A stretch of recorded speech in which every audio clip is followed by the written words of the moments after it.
Hello, my beautiful keto friends. I hope you're doing really well. I have such a special treat for you today. I am making candy, Keto Toffee, and it's such a good recipe. I've made it a lot.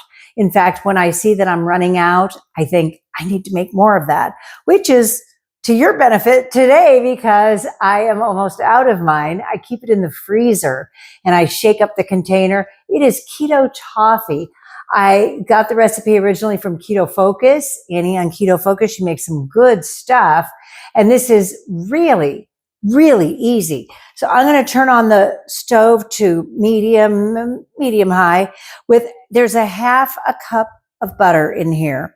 Now I have to ask you something. A lot of recipes call for unsalted butter, but then you add salt into the recipe. So why bother? I only have salted butter. Sometimes I used to at holiday time buy some unsalted butter, but that's just one of those things that just seems ridiculous to me. We're going to put salt in it anyway. And speaking of that, the first time I made this, there are 2 salt ingredients in the recipe, a tablespoon and a half a teaspoon. And I'm busy doing everything. I didn't used to have everything set up and ready to go like I do for you now. It's so easy once you have everything ready to go. But I saw the recipe, I glanced at it, it says 1 tablespoon of salt. So I grabbed my big tablespoon and I dunked it in my big salt canister and threw that in there. And when I was getting done, and you dust it with chopped pecans and chocolate, you can use a tablespoon of rock salt, the crystal salt, like not rock salt, but the crystal salt, like I use Maldon salt. And if you look at it, it really is crystals that are just so beautiful. They explode salt in your mouth. But that's not what I did the first time. I used a tablespoon of sea salt.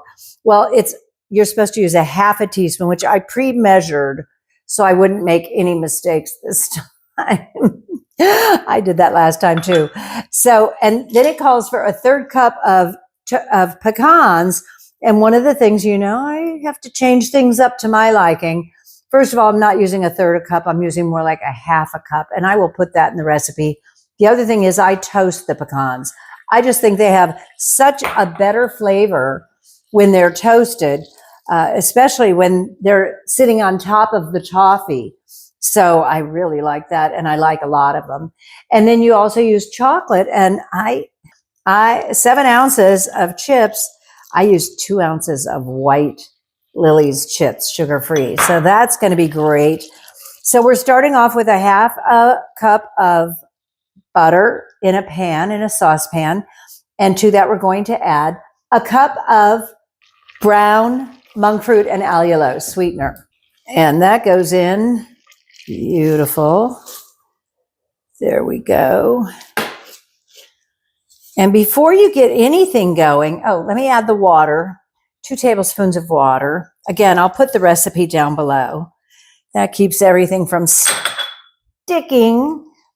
And I'm going to add the half a teaspoon of sea salt.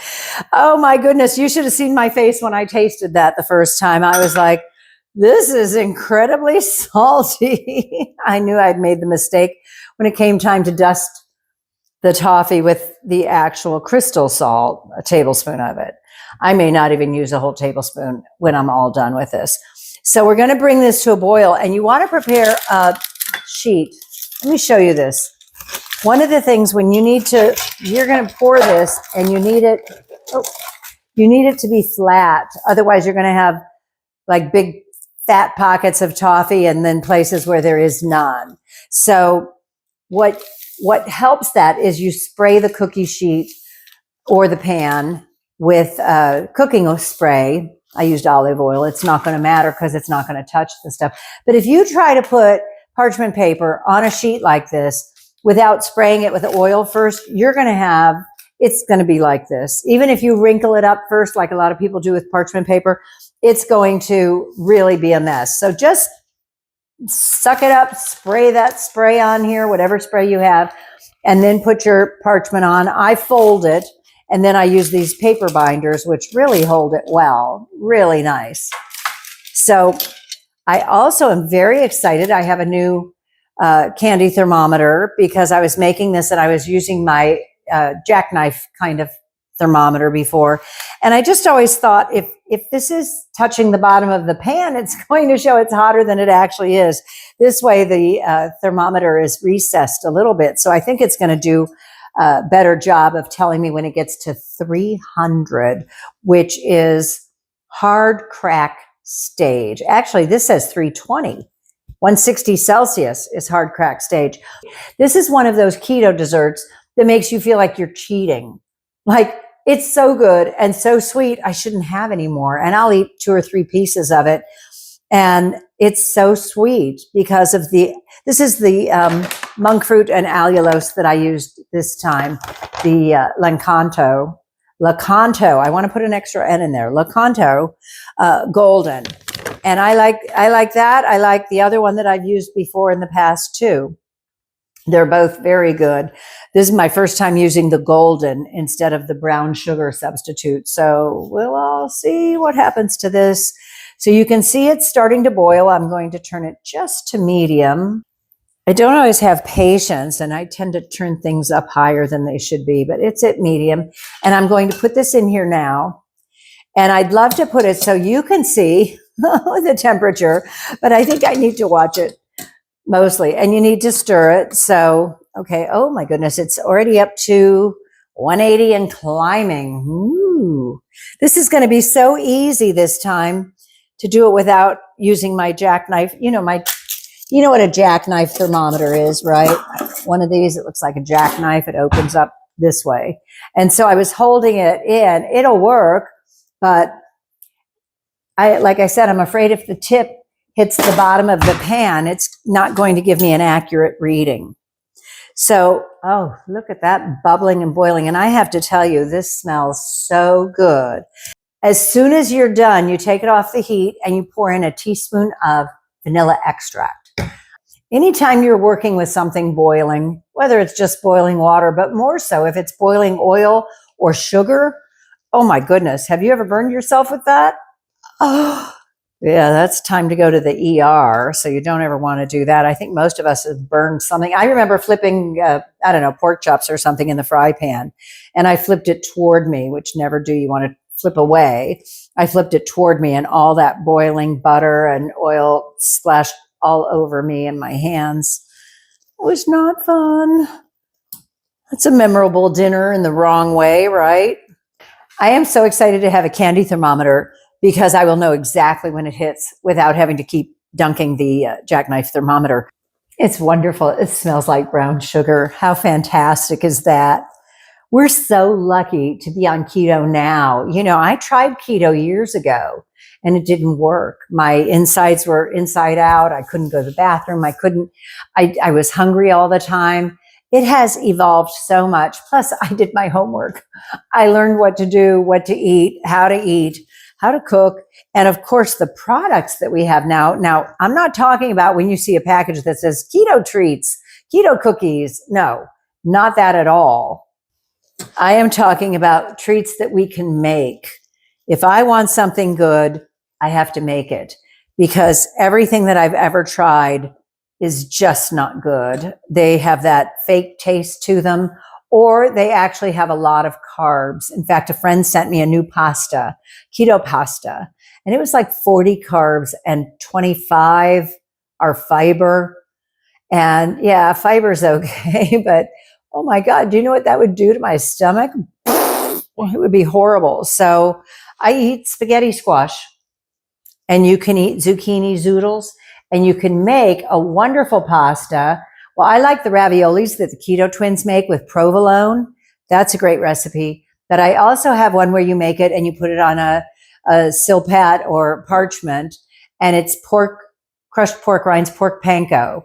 And I think it's, I don't know what it is. I'm guessing egg whites or something. Anyway, you mix that and lay that out. I think cheese, probably, mozzarella cheese. And you lay that out and bake it. And then you cut it into strips. That's a pretty good one. I'll make that for you soon.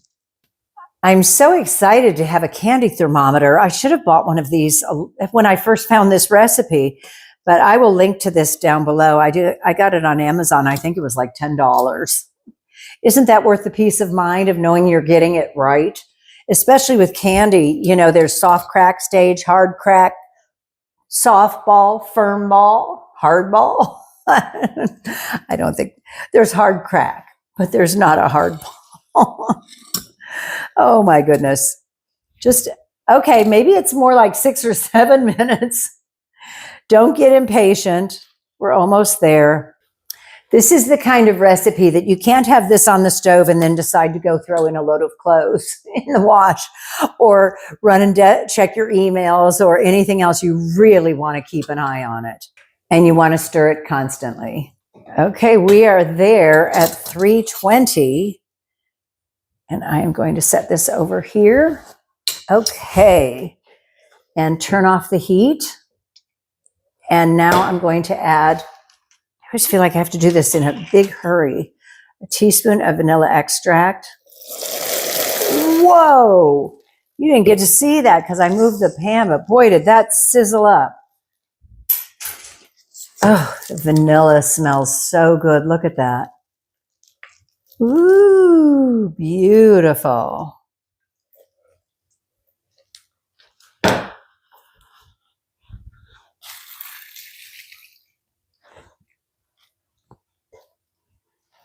Now, I'm hoping that taking it up to 320 instead of 300 didn't burn it. If it did, I will leave a note. Now you can see what I was talking about, why it's so important to have this absolutely level and not have wrinkles in your parchment paper. The butter may separate from some of the sugar. That's normal. It's done it every time I've made this. The butter separates. And what I really like is then when you break it into toffee pieces and you get a piece of butter on it, it's so good. Is there anything as too much butter? I don't think so. Now, the top is supposed to start to harden, and I don't know. I guess that's starting to harden. And we're going to sprinkle the chocolate chips on it because this is going to be chocolate and pecan toffee. I really have to make it. It's like my peanut butter chocolate chip cookies. When I run out of them, yes, it's hard. Can you hear them hitting? It's one of those wonderful keto recipes that if I'm out of it, I have to stop what I'm doing and make more because not that I can't live without it, but I don't want to live without it. They're so good. You can make it swirly if you like. Do whatever you want. It's your kitchen.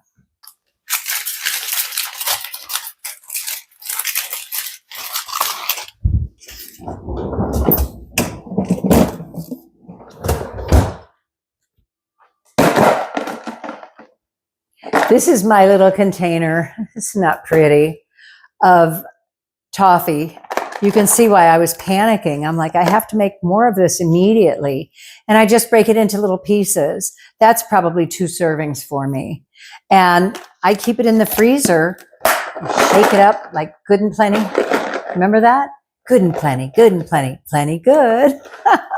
This is even better because there's no sugar or stinky licorice in it. It's just chocolate and brown sugar, caramel deliciousness, toasted pecans, and some crystal salt. We didn't even know what that was when we were eating good and plenty, did we? Okay, it's been about 4 minutes. I'm so impatient. And you can see the chips are still really hard. So I'm going to stick this in the broiler, under the broiler. I think it'll take probably a minute or 2. I started cleaning up and did exactly what I told you don't do. Don't go get busy with something else, especially while this is in the broiler. And you know, anything sugar-free just cooks differently. Things that shouldn't burn, burn. Things that should be just fine aren't. And the other things just surprise you. So what I'm doing now is just spreading it out. How easy is this? You just take your little offset spatula, spread the chips around. They melted more on the edges than in the middle. Oh, I hope you make this and taste it. You're just going to be as addicted to it as I am. I shouldn't use a word like addicted, but boy, I love sweets. Everyone in my family loves sweets. Okay, there we go. And Now I'm going to do a little bit of salt. Can you believe I put that tablespoon of big salt on there? Oh, it didn't go to waste. I had a friend who tasted it and she goes, "Oh, I like that." Seriously, this is hard to mess up. Okay, so you see I'm not using an actual tablespoon. I'm using my fingers. And now I'm going to use all these gorgeous pecans that I toasted. The recipe, the original recipe, does not say they need to be toasted. So I'm going to leave that up to you. It's your preference if you want to toast them. I think toasted pecans just have such a better flavor. You know what else does that is pine nuts. Pine nuts on their own are amazing. They're so good. But when you toast them, like for on a pizza, oh God, so good. Okay, so you can see why 1/3 of a cup is what's called for, but I like extra and it's good for you. So here we go. You know, you could use pistachios. They would be good on this too. Every last crumb. And I want to just, you know, make sure they're pressed in there enough while the toffee is still kind of warm so they don't fall off. They have a tendency to do that. So I'm just going to tamp them in there. Now this is going to go in the fridge for a while. When I'm at Costco and I see those canisters of salted caramels, dark chocolate, my favorite. The milk chocolate I could walk by all day long, but the dark chocolate, and I think I have better at home because they're not sugar. They're not going to rot my teeth or make my butt big. They're going to be fantastic. And then you can crack this like however you want. You can break it apart or you can cut it. You could use a pizza wheel. Oh, that's so much easier. You just always want to have the right tools for the job. Just like my thermometer. Then probably before I go to bed tonight, I will break them up and put them in a new container and put them in the freezer. But this is, my gosh, I have to show you how amazing. Oh my goodness. Look at the butter on there. Yeah, it's different when it's cold. Look at this. I can't wait. I'm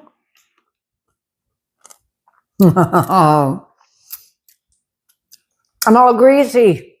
Yum, yum, yum. You know, I love a keeper.